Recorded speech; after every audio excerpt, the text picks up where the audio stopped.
সকল চাকরি প্রত্যাশীদের জন্য বাংলা সাহিত্যের উপর গুরুত্বপূর্ণ কিছু এমসিকিউ। অনুশীলনী মানুষকে সফল করে তোলে। বারবার প্রশ্নগুলো চর্চা করুন, আপনিও পারবেন। পায়ের আওয়াজ পাওয়া যায়। কোন ধরনের রচনা? নাটক। আগুনের পরশমণি উপন্যাসটি কার লেখা? হুমায়ুন আহমেদ। কালো ঘোড়া কার লেখা? ইমদাদুল হক মিলন। রাইফেল রুটি আওরাত কার লেখা?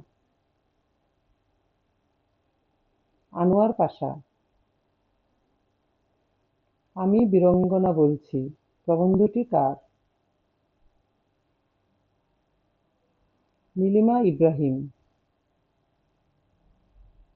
আমি বিজয় দেখেছি কোন ধরনের রচনা? স্মৃতিকথা।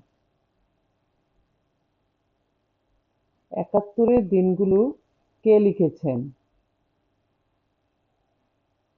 জাহানারা ইমাম। রক্তাক্ত প্রান্তর কোন ধরনের সাহিত্য? নাটক। লাল সালু উপন্যাসের লেখক কে?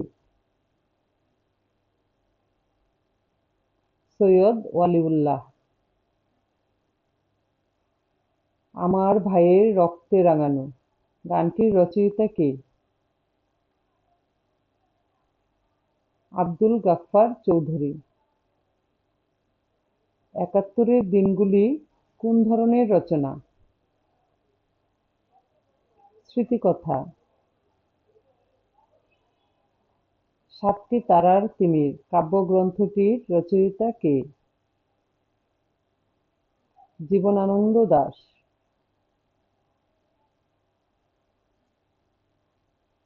এমন আরও গুরুত্বপূর্ণ এমসিকিউ পেতে চ্যানেলটি লাইক, কমেন্ট, শেয়ার এবং সাবস্ক্রাইব করুন। ধন্যবাদ আপনাকে।